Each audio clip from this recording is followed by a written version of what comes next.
Good afternoon, ladies and gentlemen. Welcome. My name is GBay99. I hope you all are having a wonderful day. Today, I'm in South Korea. For the first time in my life, I have traveled to Asia, the complete opposite side of the world. It took 14 hours to get here, and currently it is 2:43 in the afternoon. I've spent the past 24 hours just waking up and falling back asleep and waking up, trying to adjust to the time zone. But hey, I'm very excited to be here. This is a really exciting opportunity that I didn't really get to mention much about it to you guys before I left the States. And that's because I was trying desperately to climb out of gold before I left, which I did not succeed. But honestly, I don't even care that much because I'm here in South Korea, which I'm really excited about this. I came here to do a couple of different things that I'll mention in a second. Here's the view from my window for my hotel room. You can see the, I don't know what kind of building it is, but you can see an SK building over there.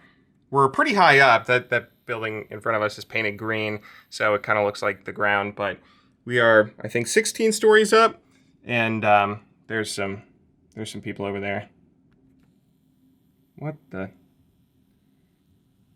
Dude, what the? I'm here for between 8 to 10 days, whether you want to count the days I'm flying back and forth. And I'm here for a very exciting reason. My favorite League of Legends team right now, the Afrika Freaks, have invited me out to make a documentary on their team, as well as a couple other fun videos, and they actually had a pretty funny thing waiting for me at the airport. GBay99, welcome. Greeting our new LoL player. Please don't play Garen in Korean solo queue. As I mentioned, I've never been to Korea. I've never been to Japan or China or Taiwan or any Asian country before. So this is a really shocking new experience for me. I've never been to a place where there are, just signs everywhere that I can't read the language. I can't even, when I look at a Korean sign, I can't even make the sounds that it's trying to say, much less know what the words mean. I brought a lot of stuff with me to try and make a couple of different fun, exciting videos, which has left it's kind of left the hotel room a bit of a mess right now. So let me clean up a little and then show you guys around. All right, there we go. That's a little bit cleaner. I should pick those books up, but that looks a little nicer. Except, not really, I just kind of pushed everything under the couch. Dude, it's really hot here, and I don't know how to make this thing work. It's 28.5 degrees Celsius. And for my American brethren, that's like 300 degrees Fahrenheit. No, it's like 83 degrees Fahrenheit? Why is it so hot in here? I can't get this thing to work. It has a cold button, or it has a snowflake, right? I assume that snowflake means go into cooling mode because it says it's on warm mode right now. And that's why it's 29 degrees Celsius. But if I press the cooling button, it doesn't do anything. It beeps. But why? I'm trying to cool it down. Maybe they have it set to always be on heating because it's winter, but I don't know. I'm kind of hot, but other than that, this is a really nice hotel room. It is a little bit weird. It's kind of small, or maybe it's small for me just because I'm a big tall guy, 6'5", what up? The bathroom is very fancy and modern. You can see, it's kind of weird because there's this glass pane here, right? Which I assume this is okay, you don't get water out of the tub when you take a shower. And then it has a glass pane here that I thought this is just for decoration, right? But if you go around, this is actually a door that you can use to close and separate the bedroom from the bathroom. But if you do that, then you can just look inside the bathroom. But yes, this is where I'm going to be spending the next week of my life here in Seoul, South Korea. Okay, but I don't know if anything I do is going to be as fun as watching this TV channel.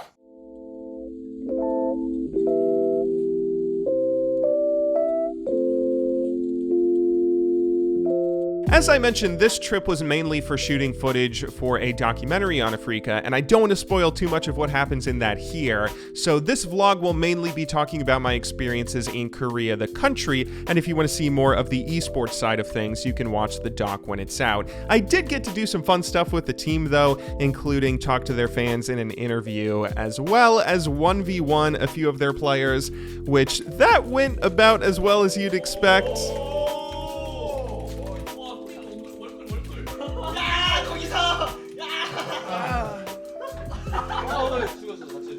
Honestly, my biggest takeaway from this, holy moly, the ping difference between regions is huge. I live in NA, and I'm pretty close to the NA servers, so I regularly play on 16 ping, which a lot of people would murder to be able to play on that ping. But that seemingly small difference between 16 ping and essentially 0 was gigantic. I mean, when you click something on the Korean server, your champion will respond instantly. It's actually instant. Like, moving your champion feels as though you're moving your arm or something. You know, when you think about blinking or moving your hand in real life, you don't think about doing it, you just do it, and it happens.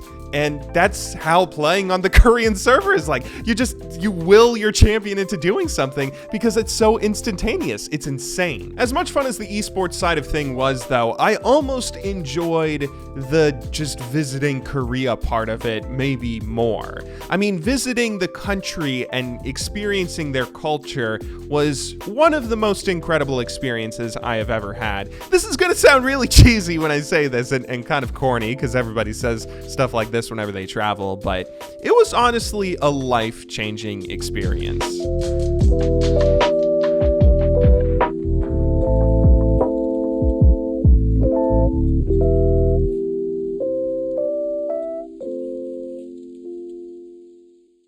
The first few days I was there, I was honestly way too nervous to go out and do much of anything on my own, but some of the Africa staff hung out with me pretty much every day, like this awesome dude, the team manager Jin. He and another staff member took me to Gyeongbokgung Palace, which was shockingly beautiful and really cool to see. I mean, it's just this 700-year-old palace that emperors used to live in that's in the middle of a downtown metropolitan area with like huge company headquarters surrounding it. We also went out for plenty of Korean food, KBBQ, all of which was absolutely delicious, as I'm sure you know if you've ever eaten at a KBBQ place before. But about the second or third day in, there was something that was really important that I had to wake up pretty early to do.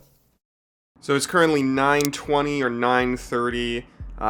The morning after my big day of interviewing all of Africa, and it's a beautiful morning here in South Korea. I hope the camera is showing just how beautiful this view is. You got the mountains off in the distance. South Korea is a really beautiful country, but here in this morning, I'm a little bit focused on the Super Bowl, which is happening right now. Super Bowl Monday morning. Doesn't have quite the same ring to it, but I really hope the Chiefs can pull this off. I'm a bit of a mess because it is Monday morning. I haven't showered yet or anything, but I gotta watch this game. I have a lot of family out in Kansas City.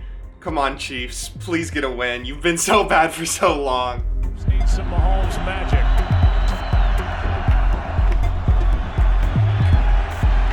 Launches down the middle. Hill. Open. Caught. And they get it. Kansas City. The big play. Second down and 7. Mahomes. Watkins. What a throw. Sammy Watkins out of bounds near the 11. And they have done it. Chiefs are Super Bowl champions here in Miami. And the Chiefs won! Oh my goodness, I am so happy for Chiefs fans and Andy Reid. Andy Reid finally gets the Super Bowl ring that he very desperately deserves. That was a really good Super Bowl. One of the better ones in recent memory. Great job highlighting your enthusiasm there, G-Bay. You couldn't overcome the jet lag for 1 second to put a little more emotion into that reaction. Those first few days in Korea were really fun for me, especially after we finally got to see one of the good guys win the Super Bowl instead of the evil bad guys that have won over and over for the past couple of years. But if I gotta be honest, I didn't actually do enough, I think, in these first few days in Korea. I'm kind of ashamed of this, but most of the time I had to myself these days, I was kind of spending it in my hotel room or just kind of walking around looking at stuff. I didn't really go out and do much because I was kind of terrified at the thought of interacting with a Korean person on my own. Like, the language barrier is the thing that terrified me. I wasn't terrified of the people, but like the idea of being put in a situation where I had to communicate something and potentially something important to another person who didn't necessarily speak my language, that just made me so unnecessarily scared that I just kind of wandered the streets for the first few days without ever doing anything other than looking at the sights. But I mean, oh my goodness, Seoul, as I have said, is a beautiful city. I honestly still had a lot of fun doing just that. I still did plenty of things though in those first few early days with Jin and the Afrika team, one of which was going to what was described to me as a VR cafe. They had a ton of stuff to do there. It was kind of like a little gaming room where they had arcade cabinets. They had a little batting cage where I got to relive my state championship Little League days. There was an air hockey table where I played a little bit of that, and then I tried a few different VR games. Before we continue, let me just say something very briefly. I'm not a big fan of video game systems that base their control scheme around gimmicks. Now, a gimmick isn't necessarily something that's a bad thing or a bad idea, but rather it's something that when I use that word, I more so mean something that's just a bit of a novelty of the time rather than actual innovation. For instance, the original N64 controller, which was the first video game system and controller that had an analog stick,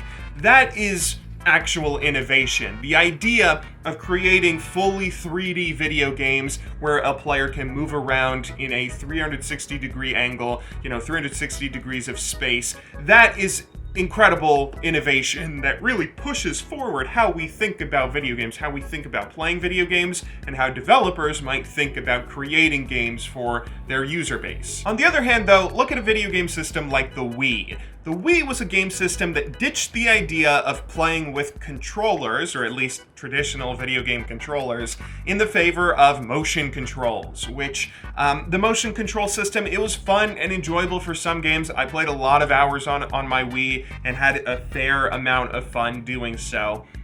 But it really wasn't, it wasn't innovation. It wasn't pushing the idea how video games are played forward in the same way that the analog stick did, because not every video game is coming out nowadays with a motion control setup. You don't play most video games with motion controllers because, there's a lot of flaws with that. Most games are about some level of precision, and motion controls are just so unprecise. They can't be used in any sort of competitive setting. They can't be used in any sort of system where precision really matters, where there may be some level of difficulty in the game. Imagine trying to play Dark Souls or something with motion controllers. Again, gimmicks can be fun. The Wii, still a very successful console that was very fun. Wii U, not a successful console, but still very fun. Hell, I would say something like Guitar Hero. That's a bit of a gimmick, but still incredibly fun. There was Kinect. Point being, in my opinion, you cannot beat a mouse and keyboard or a traditional controller, because as fun as it may be to wave your arms around and try and immerse yourself a little bit more through doing something like that, nothing is as immersive as like good writing and storytelling or precise controls that you just get the hang of, and then eventually you can get immersed in the world without having to wave your arms around every time your character does. And that's kind of how I viewed VR for a really long time. VR really just kind of looks like the same sort of gimmick motion controls are. I've played a lot of Beat Saber, and that is just Guitar Hero plus Wii motion controls, where you're not really having many VR experiences where it's enhanced by the idea of strapping a screen to your face and comboing that with motion controls.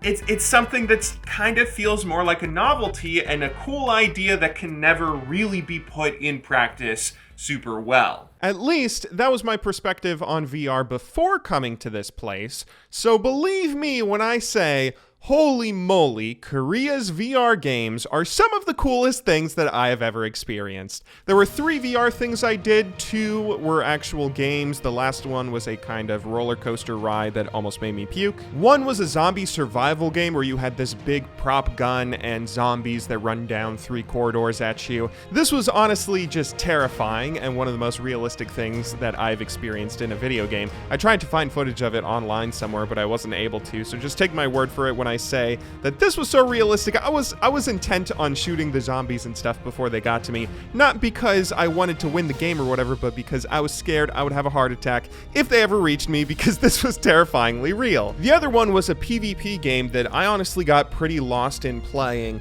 I mean, I eventually just forgot this was VR and was walking around bumping into stuff, getting all turned around because I was so immersed. I don't know what it was. Like, maybe it was the full room setup, maybe it was the incredibly responsive and precise gun props that this cafe had, but whatever it was, this was an awesome experience that suddenly made me just straight up believe that VR can be a thing. Moving the guns to aim in both of these games didn't feel like I was using a motion control prop. Whenever I used this prop gun to aim, it felt like I was just aiming the prop gun as I would in real life, not like I was fiddling around with a motion controller, that I was trying to trick it into doing what I wanted, which is kind of how the Wii works. I mean, it was just insanely natural, and how it was, I can't even describe it. Again, I have played VR before. I played a fair amount of Beat Saber. That's probably the thing I've played and watched the most before. And I've always thought that, you know, this is neat, but it's nothing that's really benefited by making it virtual reality. That's what most VR things look like. It's cool, but it isn't groundbreaking in a way where I can see it changing the gaming industry. It'll always just be its own niche community of people who like to use it and YouTubers who like to use it for views. But it won't catch on with a wider audience, since it will never be as precise or enjoyable as using an actual controller. But this honestly changed the way I view everything VR. Before this, I would literally spend my money on anything else before spending it on a VR setup, but now I can't help but think it might actually be worth it. That's a phrase I never thought I would ever say. If anybody actually makes a legit, fully fleshed out game that, you know, isn't just Connectimals level of simple, then this technology could actually be a thing that picks up momentum instead of people just always saying this technology could actually be a thing. So around this point in my trip, I was about halfway through and still had plenty more footage to shoot with the Afrika team at the LCK opening day games. And around here is when I realized something. I was just getting a sort of tourist's experience of the city so far, just going around and literally sightseeing or being guided by the Afrika staff, who were all very nice, but it was still kind of a guided tour. I really wanted to go out and experience something other than just being a dumb tourist, you know, something that anybody could pay for. I wanted to get lost in the city, explore fun new places, and interact with the Korean people. So all the fears and worries I had about getting stuck in an embarrassing language problem, I stuffed them in a sack and went out just picking a direction and started walking. Before long, I was hungry and wanted a snack. So one really neat thing about Korea is they have coffee shops on literally every street corner. My favorite possibly being the Coffee Bean, which has all these posters up inside the restaurant in English telling me to respect the bean. So I mustered up the courage to go into a shop and try and order something, which is exactly what I did. I went in, asked for a latte, and the barista at the counter was this really nice Korean lady who turns out spoke better English than I did. As it turns out, most Koreans actually have a pretty solid grasp of the king's English, and my fears were almost completely unfounded. I took a seat and looked out the window waiting for my coffee, which she brought along with a complimentary piece of pizza, which was actually pretty good. I've heard some horror stories about Korean pizza. I sat there for a while, munching and looking out the window, when I noticed across the street was an art gallery. Now, if you guys know me, you know that I love me some art maybe more than anything else in the world. And being a big art guy, it turns out that I just found myself in my own literal heaven. I had wandered into Insadong. So Insadong is this neighborhood in downtown Seoul, which is kind of touristy. You can find a lot of YouTubers spamming videos about getting souvenirs here. And I'll be honest, I bought a few silly souvenirs from the shops there. But apart from this main street and shopping complex, there were a ton of tiny little alleyways that shoot off it, almost all of which have these private art galleries. And all the galleries are free, at least I hope they were, where you can just wander in and see this amazing local art. Some of them were just one small room, some of them were multiple stories high. They were all filled with some incredibly talented artists that were showing off really cool stuff. I mean, I got to sit down and talk with a few of the artists and gallery hosts who spoke English, and almost all of them, I mean, they all offered me tea and conversation. They pointed me towards some of the other galleries that I may have trouble finding, like ones that were up elevators at the top of some of these buildings. I mean, it was all really cool to see. Like, to give you a bit of contrast, when I went to Toronto last year, I went to this art exhibit called 29 Rooms, which was, I mean, it was cool. It was kind of based on this idea, like every artist had a room that they could decorate and do whatever they want.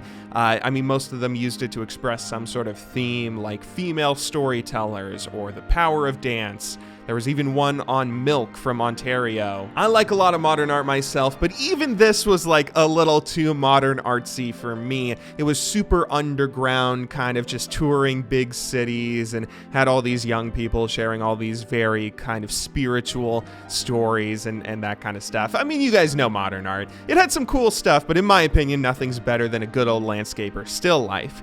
But for that 29 Rooms thing, I had to pay to enter it. It was in this big exhibition hall with all this fancy flair to it. They rented out this gigantic showroom and had security, bracelets, impressive lighting, and huge sets. But Insadong, by comparison, it was just kind of this small art scene where it wasn't about big fancy flair. It was just a lot of artists who rented out these very small, tiny rooms, some of which couldn't fit more than 3 paintings, but they were all super excited and happy to show off their art, and all of it was free. It was just these people in these rooms, that some of which were literally a single room just adjacent to the street, with all these artists happy to show off their work and talk with anyone who came in, giving out pamphlets of their stuff for free. I mean, some of it was seriously impressive work too, the kind of stuff that I would have thought I would find in a big old fancy museum, but I mean, it was just stuff that they had done recently that they wanted to share with the world. I ended up wandering around Insadong for multiple days. I bought a really nice painting from a shop and had a few more souvenirs that I snagged, and then wandered around some more neighborhoods nearby, interacting with other people, which, I mean, I should say, not everybody spoke English. My fears weren't completely unfounded. There were a number of different interactions I had with people where they didn't speak any English and I didn't speak any Korean, but those instances where I couldn't really communicate with words, I mean, those were honestly some of my favorite interactions I had with anybody that I interacted with while in Korea. It's a really fun experience communicating with someone when you can't speak the language and trying to just use hand gestures or facial expressions. Facial expressions is kind of tough because everyone's wearing masks for the coronavirus though. But essentially what you have to do is if they do speak any amount of English, what you kind of have to do is just break the conversation down into the most basic elements, right? And you can't really use flowery language, which I never noticed how often English uses really flowery and unnecessary language. For instance, think for a second, what is the definition of the word would? The word would. I mean, there's one obvious definition where it's the past tense of will. If I say I will be there on time and I'm late, you can say, you said you would be here on time, and that's a kind of obvious example. But beyond that, would has a million different uses that sometimes are so unnecessary. For instance, if I go into a shop, my inclination when speaking to a shopkeeper is to say, I would like to buy this. Why am I saying would there? What does would do to that sentence? If I'm speaking to someone who's not fluent in English, I should say, I want this. I want this. That's clear, that's concise. Wood is just like this flowery word that people use. And a lot of the time, other languages don't use flowery words. I've been learning German quite a bit over the past number of years, and in German, there's like 3 helping verbs. Helping verbs don't exist in other languages. In German, if you want to say, I am eating, you say, I eat. Ich esse. That's it. Ich esse. I eat. You don't say I am eating. That's such an unnecessary word that you just throw in there for no reason in English. Honestly, the only bad part about this trip, the only regret I have is that I didn't go out and immediately explore the city on all my free time the first day or 2 that I was here. I had like 7 days I got to be here, so I'm certainly, I had plenty of fun adventures that I hope I captured enough of it in the vlog. I was kind of intimidated to film people at first or film myself like a big dumb tourist, but this was really an amazing trip, and I cannot thank Afrika enough for it. Here's a fun question. Have you ever seen a beautiful sunset before? Something that was so gorgeous you thought to yourself, I have to take a picture of this so I can capture this moment in time forever. So you end up taking your picture and it comes out looking like this. I mean, it kind of looks cool, but it's nowhere near representative of the beautiful memory you were trying to hold on to. And as you look at it, you slowly end up realizing that nothing can perfectly capture or recreate that moment that you're experiencing right now. That's kind of how I feel about this vlog. I know I'm a YouTuber and it's my job or whatever to ham it up for the camera and be entertaining, talking about my life and my experiences, but no matter what words I use or what video footage I show you guys, nothing will accurately describe my experience in Korea. Going to a completely foreign country on the opposite side of the world and interacting with people who don't share anything with me, people with a different culture, who live a different way of life, and who speak an entirely different language, meeting these complete strangers, but still finding ways to share a little experience with them, even if it's just a smile. I mean, that's something it's indescribable. There were some more stories I wanted to include in this vlog, like one about an artist I met who gave me one of her pieces to take home, or the time I tried to tip somebody because I forgot I wasn't in America. But the more and more I share, the more I'm kind of disappointed at how it's coming out. I kind of feel like I'm doing my experiences and these stories a bit of an injustice. So I'm going to cut it off here and leave you with this. When you spend most of your life sitting inside playing computer games, it's really easy to lose yourself and get really frustrated or emotional over petty small things that don't really matter. Stuff like getting angry at teammates in a video game or getting in stupid arguments that you may see online. Hell, I'm kind of worse about this than anybody. I'm the kind of guy who goes on Twitter just to get in fights with people for the sport of it, so I'm extra bad about this kind of behavior. But the funny thing about going to the opposite side of the world and making connections with other people who are about as different from me as physically possible, well, that just kind of teaches you not to sweat the small stuff. If I could give any advice to you guys from this whole experience, it would simply be this: travel. Travel as much as you can, which I know is not easy for everyone. I mean, not everybody has a League of Legends team willing to fly them out to chill and eat Korean barbecue together. But whenever the opportunity arises in your life, and it will arise at some point, whenever that comes, always take the time to travel. Just every chance you get. 사설이 베이스고 그다음에 이거 어떻게 보여? 조금 되는 거야? 부모님이 다 해주실 거야. 그냥 그거 펴서 여기 뭐지 이거 해야 돼. 뭐지 이거 아 이거? 오 라이터. 좋았게. 아니 이거 여기 두고. 이거 됐어? 차돌박이부터 꿀까? 사설박이 먼저 해야지.